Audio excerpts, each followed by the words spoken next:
Good afternoon, good evening, good morning, good whatever time of the day it is. It is time for Mondays Down Under on the Talking Pools podcast. Thanks for joining us. It's great to have you here listening with us. My name's Lee. I'm the pool shop coach, and I am joined today by Shane of Pukka Pools in Auckland, New Zealand, and our esteemed sponsor of the show, Peter Legaz from Buffer Zone. But today he doesn't have his Buffer Zone hat on. He is a long-time industry stalwart. Let's call you that. A veteran. Stalwart's better than veteran. Thanks, Shane. It makes me feel really old when you say veteran. It would be not misguided in this, misplaced in this context. I am probably a veteran. Pete has worn many hats in the industry over the years. So let's jump into today's show. Hey, Shane, how are you? Yeah, good. Thank you. Good. Another day in paradise. I can't complain. A good topic today would be, as you mentioned, Lee, transitioning. What sort of transitioning are we talking about here, Shane? We were actually looking into another business to buy last year. It was a mobile service company with a retail shop. We were thinking about expanding and the price was good. One thing led to another. We ended up pulling out for multiple reasons, but it's still in the pipeline for us at some point. I thought it'd be good to ask your opinions on this because you've both been in retail. Lee, you started from mobile service, moved into retail. Pete, I think you were just born straight into retail, pretty much. Yeah, by the time I was born, we already had the retail store as well as a service business for the pools. But so I was born into both of those. That's right. And then we dropped the retail later on for various reasons. But yeah. So how did that go for you, Lee? I mean, starting from a service company, a mobile service company, and then moving into that retail aspect? Okay, so firstly, I was never meant to be in the pool industry. From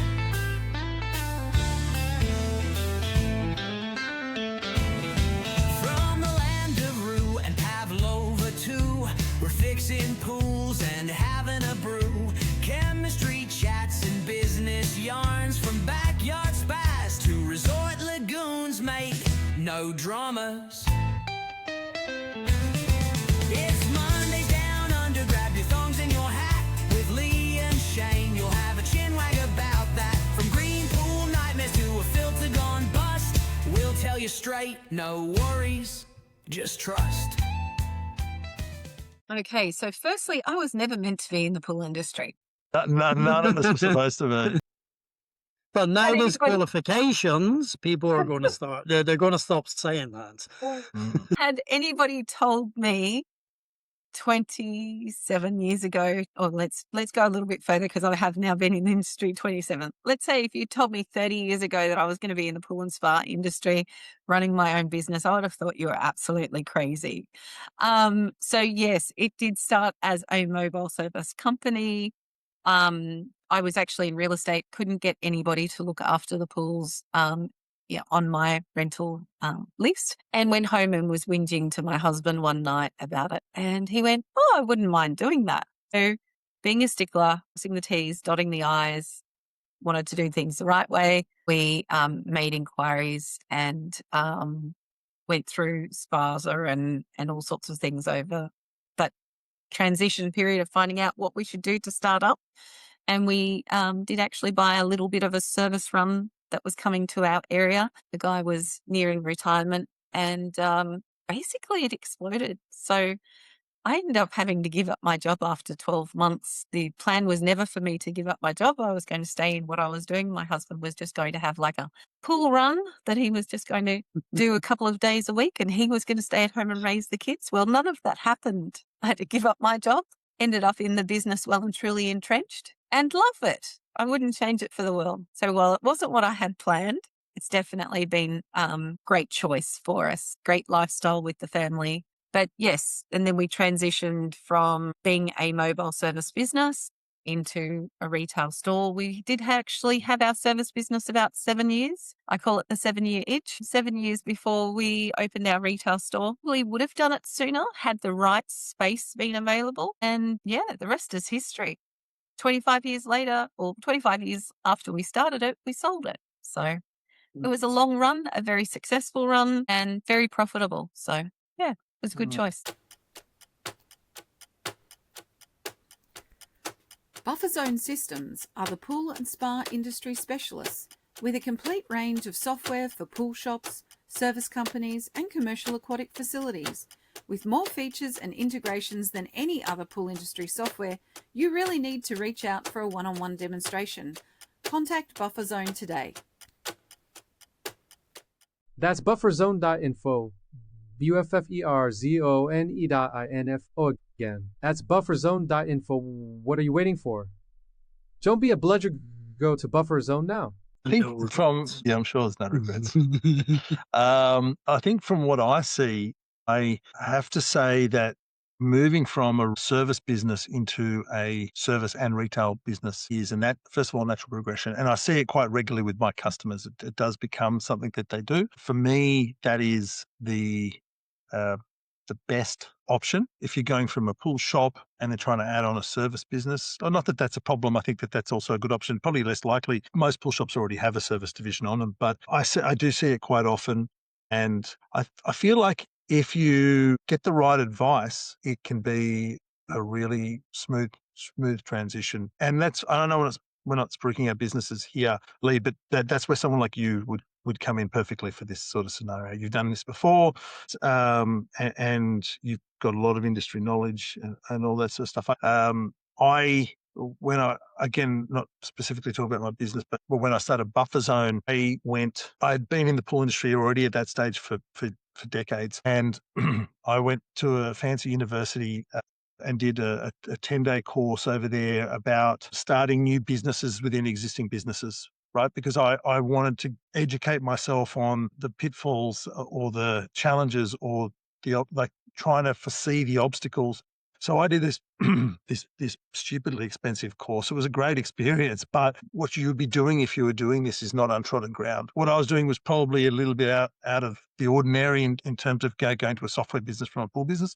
But what we're talking about here is not untrodden ground. So you should feel comfortable in knowing that if you're asking for the right people for advice, that it is certainly something that you could be doing if you feel the time is right for you. And people like you, Lee, with that sort of experience are invaluable when it comes to making this sort of move. Yeah, I have actually had a couple of customers, or I should say clients, coaching clients that are looking at doing that. So one looked at doing it, decided it wasn't the right time, but did a version of. The other one has it in the pipeline. So yeah, so there's definitely something that comes up quite a bit. Even deal with people that are just starting up service businesses. So I get a variety, actually. I've got people that have been in the industry for ages and just stuck and looking at how they can improve their businesses, people who are looking at transitioning, extending their service offering, or just starting out. So variety of different situations.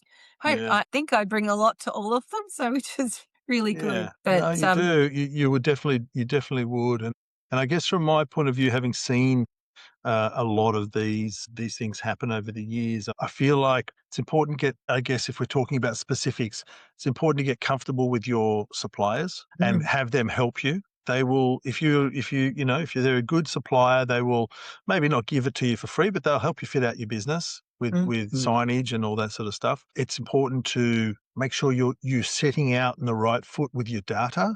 Data is the most important, the most valuable part of your business is your data. So you need to make sure that you've got a clear path forward in how you're going to manage your data. Whether it's, I'm not saying it's Buffer Zone that you have to be using. There are other software out there that you should be doing the right thing by yourself and investigating the right software for your business. But you want to make sure your data is being moved smoothly from your water testing program to your CRM, if you're going to use one, to your accounting package, and you're not creating duplicates. You're not creating dirty data, as we call it, because that is just a snowball effect and becomes more and more problematic the bigger you get. And if you don't deal with it properly at the beginning, then down the track, it's just going to be a nightmare. The data, like I said before, is the most valuable part of your business. If you ever go to sell it, the new owner will want the data because that's where your customer base is. So those two things are making sure you get the right people behind you and building those good relationships with your reps and the people that you feel comfortable with. Price, that one might be more expensive than the other, but if you've got a good relationship with the rep, sometimes that, price isn't always the most important thing. And like I said, just making sure you've got the right systems in place, whether it's right down to, the barcode scanner that you're using in the payments terminal. Make sure it all works for you the way that it should be working for you. We are singing from the same hymn sheet, Pete. Absolutely. Dirty data is one of the things that I hate the most. And you've brought that up a few times now, Lee, haven't you? Yeah, Yeah. I have. So, yeah. And quite rightly, I mean, especially if you're buying into a business as well. I mean, if they've got 10,000 clients on their books and they do have dirty data, and then once you start weeding down, it turns into 2,000. Yep.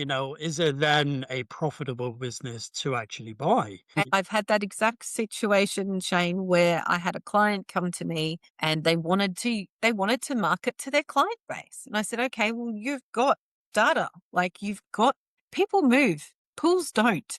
Every address that's got a pool, that pool is still there, unless they're on the very, very small percentage of pools that have been pulled out. Not very likely. So you've got the address, you've got the pooled information. That is an address you can market to. So when we actually dove into this particular person, and I pardon the pun on that, when we dive into their data, they had I think it was something like 6,000 or 7,000 listings, but only 2,000 of them were actually usable, that were actually not duplicates, that were triplicates, quadruplets. They had 4 of a few things. And it just makes it unusable. And then filling in the gaps, making sure that you've got the email addresses and the mobile phone numbers. But we're going off track here. Sorry, I'm really passionate about data, as you guys know. Sorry.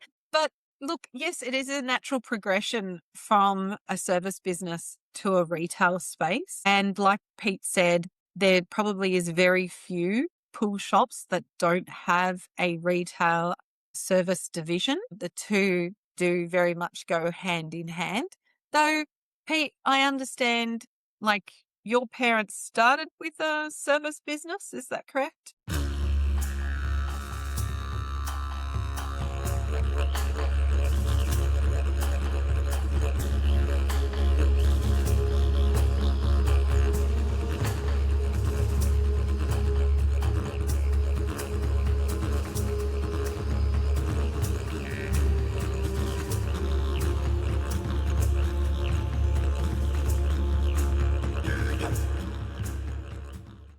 Pete, I understand, your parents started with a service business. Is that correct? Yeah. So they Then started. retail? So my father was an immigrant at the time. I'm not going to give you all the boring history of the Spanish man moving to Australia and all this sort of stuff. But he was working for a guy who owned Pool Doctor at the time, and that man passed away.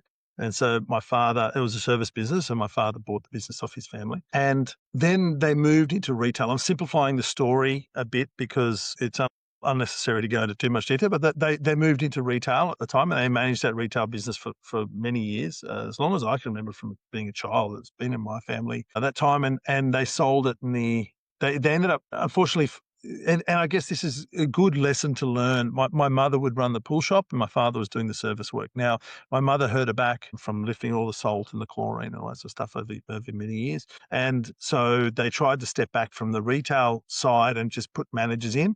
At the time, that didn't work out for them. They couldn't get the right fit for a manager. So, and at the time there was, a bit of theft and all that sort of stuff from the staff. So my parents ended up selling the retail side of the business off to a family member, to my uncle, who was involved in it right back in the beginning anyway. And so, and they moved just back to service. I think if you are looking to go from service into retail, that lesson is an interesting one. It's great that you might want to run the business yourself or within the family, but you need to have the right systems in place to have staff in there and make sure you're not getting ripped off by your staff. And make sure that you're choosing the right staff for a long and prosperous relationship between you and your staff that'll make the business prosper itself. Because as I learnt in that course that I did, you just don't know what you don't know. And so take on as much advice as you can, but starting off on the right footing and getting those systems right so you're not going to have theft, getting your processes right so that you're hiring the right people, getting all those things lined up are important to make sure that you're going to have a successful run. Because if you do those things right, the customers will come. They're not going to nitpick too much on pricing. They may if there's a store next door to you and you're $5 more for a bag of buffer, or for, maybe not for the buffer, but for chlorine and salt, because people look at those headline products. But if you provide good service, that's what people want. If you've got good staff, that's what people want. So it's about systems and making sure you're ready to go and heading out in the right direction. Because I've seen it a few And- times where people are always struggling for staff and can't get it right. And so going back to your transitioning story, so your dad kept the service business, but your uncle bought the shop? Yep. That's correct. Yeah, Yep. yeah. So we had an agreement at that stage because we were all sort of family. We had an agreement that we would still go to the shop and get our service run chemicals from my uncle at a heavily discounted price. But then we moved into storing a bit at home. We had quite a large home, and we still use my uncle for parts and stuff. But then when I bought the business, I moved the retail business into a separate warehouse and ran the business as a bit more, less of a family-run business and more of a split, like a proper little entity, and run it that way. Yeah, but that is what happened. The business was sold off as a part to my uncle, and he ran the shop and then started his own service business from that shop as well. And so you That's how it bought was. his shop? Is that what you said? You bought his shop? No, I never moved back into retail. I stayed only in service only. I moved my business into a warehouse. My uncle kept his shop and separate businesses. We helped each other out and all that sort of So stuff. you took over your dad's business? That's right. I bought the Right. business off my parents, and my uncle remained friendly competition for many a year. That's good. That actually Interesting. was a really good relationship because whenever one of us went away, the other one would step up and help them and all that sort of stuff. That's It's always good. nice to have those sorts of relationships with your local competitors, whether they're family or not, if you've got good relationships. One of the biggest advocates for my business was the pool shop up the road. He could never get the right staff. It's another example of not being able to get the right staff. He just could not get them. And I would think that he would refer $200,000 to $300,000 worth of work to us a year. He had his own service division, but he could not manage it. And he was pumping work to us all the time. So, it's always good to stay friendly. Better the devil you know, as they Well, I'm say. going to say, I'm glad you stayed friendly with your uncle because that would have been a very awkward Christmas dinner. Yes, exactly right. Yeah. He did move to Queensland. I wonder if he's trying to get away from me or not. Sure. No. He did sell out that shop about 6 years ago now and retired up in Queensland. So. And look, I think that's probably something that a lot of businesses, especially those that are been in their business maybe for a little while, they're mature aged, they can't physically do the service work themselves, maybe through injury or through age, and they can't get the staff to operate the service side of the business. So then they just keep the retail space. And as long as they've got good contacts for service, because obviously it's something that you're constantly asked for in a retail space. Yeah. People come in because they've got a problem. But yeah, it's for me, I found it was the natural progression, obviously going from service into retail and having both sides. They complement each other. They both support each other. You've got some customers that are just service customers. They're not interested in doing anything themselves. They just want to pay you to come and do it and solve all their issues. They just want to swim in the pool. They don't want to have to do anything to it. And then you've got other customers that are just straight retail customers. They're the DIYers. They're happy to have a go at everything themselves. They just need somewhere to buy the stuff and maybe somewhere to get a bit of advice. But then you've got the people in the middle that actually do like to have some service and have some retail as well. So it's good if you've got both sides of your business that you can actually then cater to all of that and meet the need of your clients. It's all about meeting their needs, isn't it? Yeah, definitely. And actually another model that I'm seeing more and more of, probably not so much, maybe not your demographic of listeners, but a lot of pool builders are now starting pool maintenance companies as well. I'm seeing that a lot because they're doing these builds. They do however many pools a year, and they're just handing over the recurring revenue afterwards to another pool maintenance company where they're now, a lot of them, certainly 2 or 3 in New Zealand, Shane, they've come on the buffer zone recently who who just like, well, why are we giving up all this revenue? So they're starting pool maintenance companies off the back of their construction. And I think Oh, it makes sense. some of that is born from warranty. So knowing that the shell the pool's being chemicalized and kept within the desired parameters to honor the warranty that as builders hold. And so it's sort of, covering their own butt and being paid for it at the same time. Yeah, that's right. Yeah, it's good. So Got it. yeah, it's And certainly interesting. And then if you were to, say, for instance, move from retail into software development. Don't do it. No, look, Reach if you the want peak to of your retail, looking for another challenge. look, I more power to if you want to have a crack at pool business software, but it'll age you, that's for sure. I can tell you now, it'll age you and stress you out. So, but yeah, look, if you're going to do something like that, you should be doing a fair bit of research into what you want to do and make sure, again, you get a good team behind you. But as with all of those sorts of things, but I would strongly suggest that that's it's not if you want to have a stress-free life, it's not the way to be doing it. So yeah. There's been quite a few businesses, I shouldn't say quite a few, but a few businesses that have developed apps for the convenience of their customers, whether that be water testing, whether that be placing an order, booking a service. It's just a convenience app more than anything. And so I have seen a couple of them pop up. As to how long lasting they are, I do know a couple from a couple of years ago that were very short lived. Whether they were actually getting the use was really another matter. Did it actually warrant the investment that business put into it at that time? I don't know about you guys, but I'm a bit over apps. Many of them on my phone, I don't know what they will do. Yeah, it's funny. We have a chemical distributor in the US that wanted to use one of the features of our software, and I won't bore you with all the details, but it's for the homeowner, and they wanted us to make a couple of tweaks and push it out nationally across the US. And we were talking about it, and he goes, I want to keep this web-based. People are sick of apps. And I go, that's great, but I can guarantee you within 3 months, you'll come back to me and ask me to build an app for you.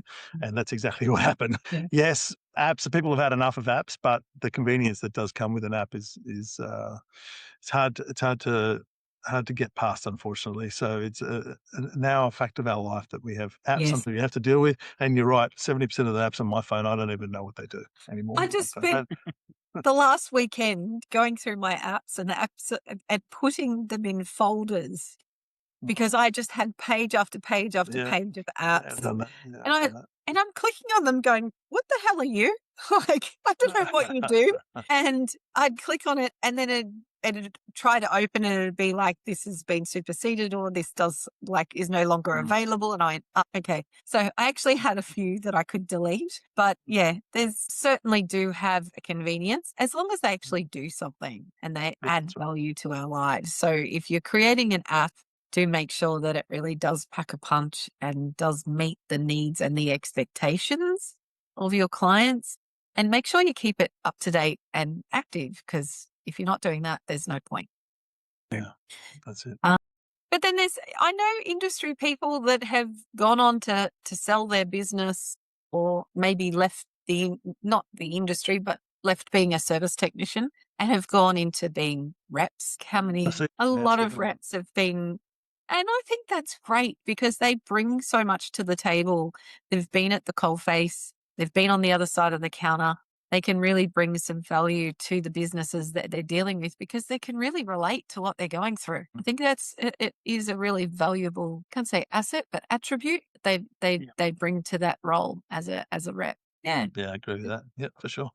And look, they can go on to manage aquatic facilities, resorts, caravan parks, all of those sort of things because of the experience. I do say to people that are working in the pool and spa industry, don't think of it as like a short-term thing. A lot of people seem to see the pool and spa industry as a short-term career. Now, look at the three of us. Yeah. I don't even want to count how many years of experience are on the screen at the moment. Yeah. But probably quite a lot. And But there's we so many love it. avenues to go down. There's so We all many love it. avenues to go down. Yeah. Yeah. Yeah, definitely. And that's the thing, like there's so many different avenues. I think we get very insular in our business and only think that I'm one man with a pole and a vehicle and I go around servicing pools and that's all this job is. But this job is actually so much more than that. You are a chemist. You understand elements of physics. We're talking hydraulics and filtration and water chemistry.